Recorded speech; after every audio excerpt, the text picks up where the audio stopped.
Hello, everybody. I'm Don Counts, and I have Dick Farah here with us. And today we are talking to Dr. Bill Heath, and Bill is from Lincoln County. Tell us a little bit about yourself and where you was born and brought up. Sure. I was born right here in Lincoln County at the old hospital up there. Grew up out in the west end of town. Several houses we lived in out there. Went through Fayetteville City Schools up through Fayetteville Junior High in the 9th grade. And in the 10th grade, I went to Lincoln Central, the old Fayetteville Central High School. And then in the 11th grade, Lincoln County High School opened. And that was exciting times when we all came together in one high school out there. So that's where I grew up. That's my pathway through school. After high school, went to Motlow for 2 years, played basketball, and then I transferred to UT Knoxville, and graduated from there. Took a job coaching. I went into education to be a coach, and I loved the years I was coaching. But I found I could have more impact on students when I was in administration. And eventually went into administration where I spent majority of my 39 years. In fact, 24 of those were superintendent of schools. It makes you feel good, I'm sure, to not only go to school here, but then turn and be superintendent of schools. But let's go back and talk about your sports career. Let's take 1981. Sure. Well, I graduated in 1981, and when Lincoln County High School opened, which was in the fall of '79, I believe, it was an interesting time. There were 4 high schools throughout the county that were coming together. And I remember the first few days of school, that junior year, we were all together, and we had heard rumors throughout the community about how bad it was going to be and how the kids at Flintville and the kids at Blanche were going to fight each other. Then they were going to turn around and get together and fight the kids from Fayetteville and Boones Hill. And it was really a lot of crazy rumors that happened that summer. And we get to school, and the first couple of days, the teachers and administrators made us walk on the right side of the hallway between classes. And it was like we were all laughing about, why are we doing this? You know, we're not little kids. We can handle this. And so we came together. And football, Coach Meadows was the first coach, and he did a lot to bring us together. But I will say that year, the one thing that junior year, the one thing that I thought brought our school together, our community together, and everything else more than anything was the basketball team. Our boys basketball team, we were pretty good. We made a great run at the end of the season. We went to the state tournament the first year of the school. And I remember hearing from folks at the TSSAA as late as maybe 5 or 10 years ago that opening round game that first day still held the record for attendance for opening round games, because Lincoln County basically shut down and was in the Murphy Center, and that was an exciting time, obviously, and it brought folks together. It was an amazing event.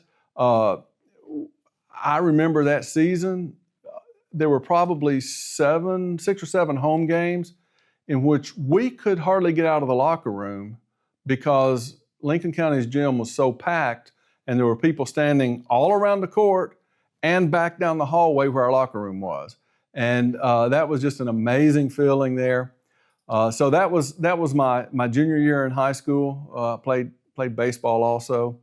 My senior year, our football team, we won 9 games, and we were really the first Lincoln County team back in the day that showed some dominance. However, a friend of mine, Brian Carter, mentioned to me, he said he was a year behind me. He mentioned to me a couple years ago that our team was, my senior year, was sort of like the forgotten team. Everybody sort of forgot we won 9 games that year. And the reason was because 2 years later, we won a state title, which was amazing. And of course, class of 81 players, we take a little bit of credit for that because those state champions, those seniors were sophomores when we played, and we feel like we broke them in pretty good. I do believe that was a time that brought our school, our community back together. Yes, absolutely. Athletics has that kind of power. It has a power in a lot of areas, in community areas like that, bringing folks together. It also has a lot of power to teach individuals things they need that'll take them through life. and that's one of the big great things I think about athletics and how it impacted my life over the years. Let's talk a little bit more about your career in sports, being a part of Coach Pat Summitt's scout team for 2 years. Talk a little bit about that. Sure. Well, first of all, when I left Lincoln County, I played at Motlow for 2 years. Coach Carl McCullough was our coach, and we had a great team. We actually won the state title that year and were ranked nationally for quite a bit of the year. And after our sophomore year, 5 of us transferred to the University of Tennessee together. 2 or 3 of us had opportunities to go to smaller places and play, but we all decided we'd go together to UT Knoxville. And we got up there, and it's a funny story. We were in one of the gyms one night running a basketball games, and we were winning a lot of games, and to pick up ball. And the next thing you know, at the end of that evening, we had some guys that played for the Tennessee Vols that were there, and we got to play against them. We did pretty good.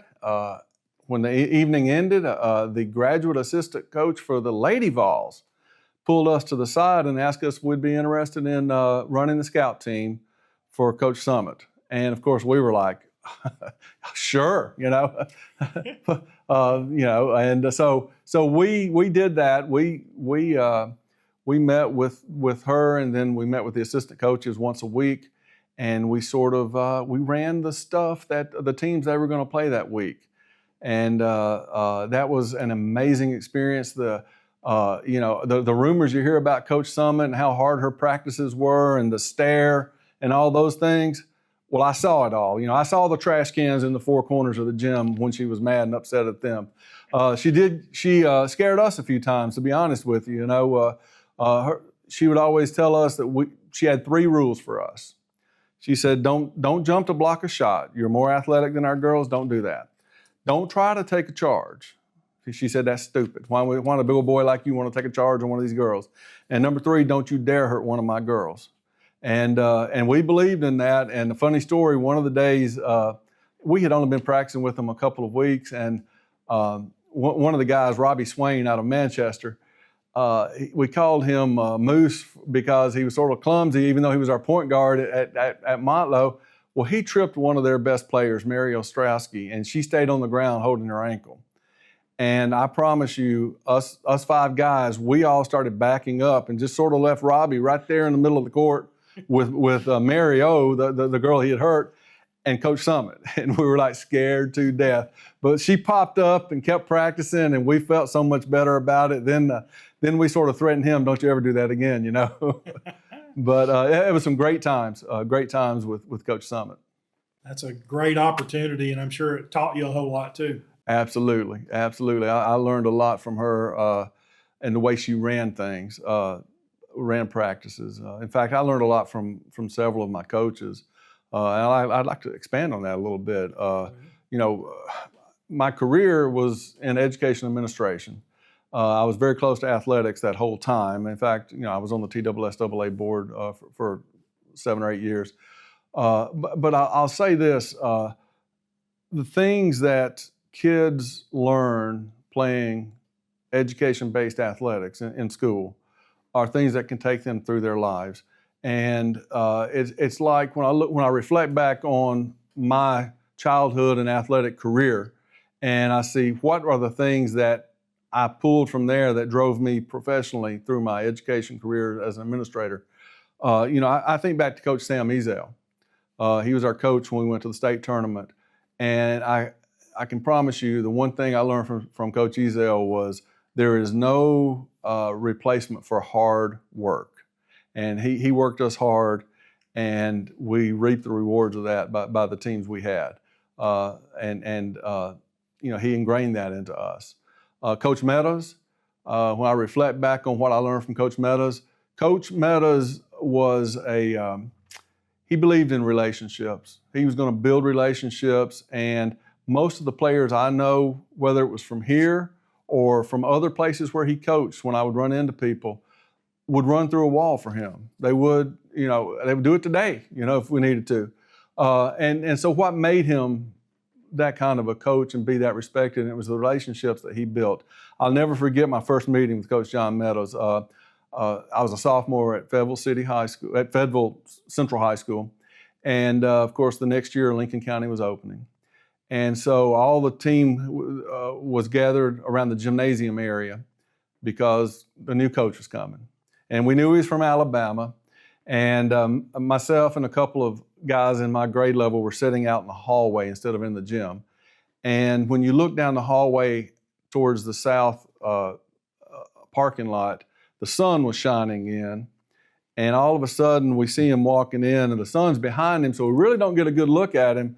And I remember, I think it was my buddy Tim Shelton said, he looks like Bear Bryant coming down the hall. And he did. He had a hat on and we couldn't see his face, and he was walking down the hall. So he gets down there and Coach Steve Edgings introduced us. And so when he introduced me, I happened to have been a 185-pound offensive tackle as a sophomore. And that's not very big. And so he introduced me and he said, here's Billy Heath. He played tackle for us, started about half the year as a sophomore. And I'll never forget this. Coach Meadows grabbed my arm and he said, awful scrawny for a tackle. And I said, and so I'm still like, I'm nervous. And I'm like, well, Coach, I'm going to play tight end for you. I want to move out to tight end. And he grabbed my other arm. He said, awful scrawny for a tight end. And I'm like, and so he could see on my face I was deflated. You know, I was just a young kid, scared to death. And he saw that, and he had that knack about him, and he grabbed my shoulders and he pushed them back and he said, young man, you've got some good bones here. If you work hard, you're going to be a good tight end for us. And so then all of a sudden I was back. But he did that all the time. He did that with players all the time. He did it with the teams. And that was something I learned from him, that I wanted to be like that.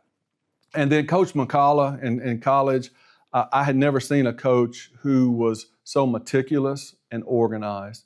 My first individual meeting with him, he had the practice plan on his desk, and it was detailed out to the minute. Now, we never practiced more than 2 hours, but we walked on the court, having warmed up in the auxiliary out in the hallway or somewhere. But we went on the court 2 straight hours of nonstop practice, but his practices were to the minute. I mean, from 2 o'clock to 2:03, we're going to do this. 2:03 to 2:06, we're doing this. And so I learned that from him, that organization, that planning, and setting those really high expectations for individuals led to team success. So I wanted to share that with you because all of that I took with me through my career as a coach, as a teacher, and then when I moved into administration and as a superintendent.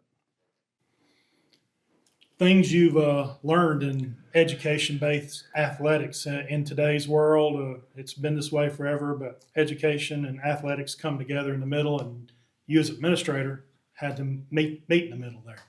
Yes. I really get concerned a lot in today's world with where we're heading with education-based athletics and school athletics. I have a fear that all those things that I learned and people that played throughout the years that I played and shortly thereafter, all those things you learn about being a member of a team, sacrifice, and loyalty, those all seem to be disappearing. So I have a little bit of concern on that. Now, as an administrator, I was always hearing from folks who teachers and employees and parents who maybe didn't come through the athletic world. I would always hear things like, well, y'all put too much attention on athletics. You put too much time into this or that in regard to athletics. And so I was always an administrator who wanted to make sure that every kid had the opportunity to have the same experiences I had and learn from athletics. But I also realized there are kids who are phenomenal in the fine arts. I wanted to make sure those kids had that same opportunity I had, but in the fine arts arena or in robotics, whatever area their passion and expertise were. I wanted to make sure kids were able to experience that. And I'm afraid some of that is being taken away, and it's because there's such an emphasis on high stakes testing in the education arena right now. And so always trying to balance that. I always felt like if you could find a good balance, both would benefit, and that's what I always tried to do. Dr. Heath, you spent some time in the state of Florida in education. I did. As a teacher or as administrator? Both. I was a teacher there most of my career, and then I moved into administration my last couple of years. I was at Coral Springs High School. At the time, we had about 3,400 kids, 3,400, big school. And I was a teacher, and I coached boys basketball and softball while I was there. And that was interesting, trying to run those programs in that big of a school. Hadn't seen a school that big, growing up here. I thought Lincoln County High School was huge when it opened, and that's 3 times the size about. So eventually became the athletic director and assistant principal. Okay. Your experience in Florida, the state of Tennessee has 95 counties. Yes. 147 school districts. The state of Florida has 67 counties and 67 school districts. Yes. How did in your administrative years, compare those two systems, how they worked? Sure. In Florida, by state constitution, every county has to be a school district. And what had happened where I was in the Fort Lauderdale area, our county was so big. When I was there, our county had 230,000 students in the county. So basically, they had to find a way to break that down to like a northeast quadrant, a northwest quadrant, southeast, and a southwest quadrant. We ended up having a lot of situations where schools were huge. At the school I told you that I was at, Coral Springs, we actually had several buses come from Pompano Beach because of desegregation orders at the time. So a lot of things like that happened in those southeastern counties in Florida that wouldn't have happened anywhere around here. As far as athletically how that impacted things, I'm not sure.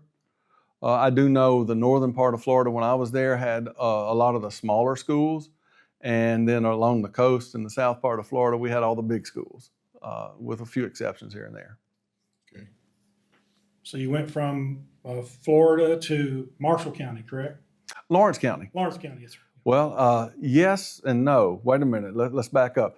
I went from Florida to McNairy County, Tennessee. Okay. A friend of mine from college called and said, "Hey, we're looking for a principal in McNairy County. Are you interested?" And at that time, I was interested for a couple of reasons. South Florida was so big, and of course, I grew up here. It's a big difference. And I had a young family, so we moved to McNairy County.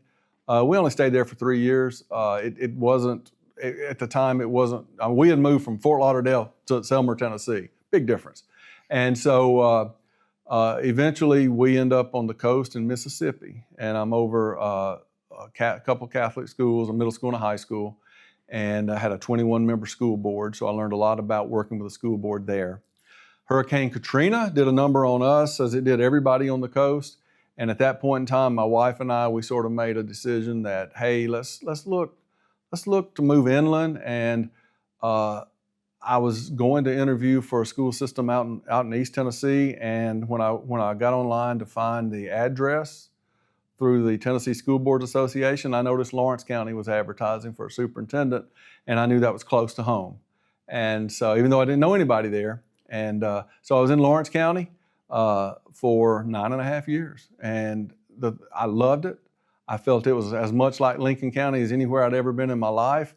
In fact, I told a lot of friends over there, I don't really want to go anywhere else unless it's back home. And that's when, after about 9.5 years over there, this position opened up, and I applied, and one thing led to another. And there is nothing like coming home, that's for sure. What was it like to come home compared to what it was in '81 to today? Well, it was a couple of differences. One is in '81, all the schools came together for one high school, and the feeling that created, and the unification that created throughout the county was amazing. And then, of course, times changed. And when I get back here in 2016, there seemed to be such a divide. Of course, there's two high schools, two public high schools here in town now, 3 counting Riverside, all within 2 miles of each other. So that unification, that oneness, I felt like it was missing. I still feel like it's missing. But that part, and then I felt like that I was seeing some growth happen. That my first few months driving around town was like, I don't remember some of this. That was interesting. But running into people that I grew up with, I always knew it was somebody from my past when they would yell at me and say, "Hey, Billy," and I'm like, okay, nobody calls me Billy. The only people that call me Billy are the ones I grew up with. Everybody else was Bill or Dr. Heath. And so I used that as a distinguishing thing for a couple of years there until I got to be reacquainted with folks. Yeah. We appreciate your service, and I know you've been in education your entire life and continuing to do that today. So just wrap it up by talking about your career and what you plan on doing in the future. Sure. 39 years in education. If you'd have told me 20 years ago I would have stayed 39, I don't know if I'd have ever believed you, especially 24 as a superintendent. You don't see a lot of that. But it was very rewarding, demanding. And I will tell you this, that shortly after I retired, I was sitting home with my wife on the recliner. I was sitting there and I looked at her and I said, there's this weird feeling that nothing is pushing down on my shoulders right now. And it was an aha moment that, man, teachers and administrators live in a very stressful world. And if you're not careful, you don't realize it until you're out of it. And then all of a sudden everything feels lighter.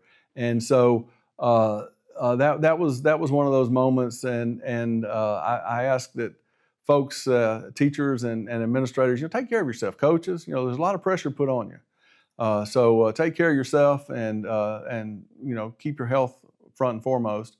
Now, as far as what I'm doing now, I'm doing some consulting, and I'm getting to drive around this great state of Tennessee and see areas I haven't seen, and meet with superintendents and principals alike. So I'm still connected with the education world, but it's in a whole different arena. Seems to me like a good idea to keep your knowledge and use it, and a lot less stress in the retirement days. Absolutely. It doesn't feel like work so much. Dr. Heath, I'm a fan of quotes. And, yes, sir. Meeting with you one time recently before you retired, I asked you for your favorite quotes, and one of those was, "Ability may get you to the top, but it takes character to stay there." John Wooden. "Don't tell me how rocky the sea is. Just bring the damn ship home." Lou Holtz, right? Lou Holtz. The other one's good, better, best. Never rest until your good is better and your better is best. I really Absolutely. like that one. I appreciate that. There's sort of a debate about who actually said that. It was it St. Jerome or even Dr. Seuss used it, So, but yeah, that's one of the things I learned from athletics is, can you be 1% better tomorrow than you are today? And then tomorrow, can you be 1% better the next day? And that's what that last quote is saying, constant improvement, and, always look to be better tomorrow, to be a better person, to be better physically, to be better academically. It doesn't matter in what you're doing, but if you can do that, things will be good. Yes, sir. Your character and integrity match those 3 quotes. I appreciate you. Well, I appreciate you saying that. Thank you so much, Mr. Fair. Dr. Bill Heath, thank you very much for your time. And we appreciate all the things you've done over the years. Thank you, sir. Appreciate y'all.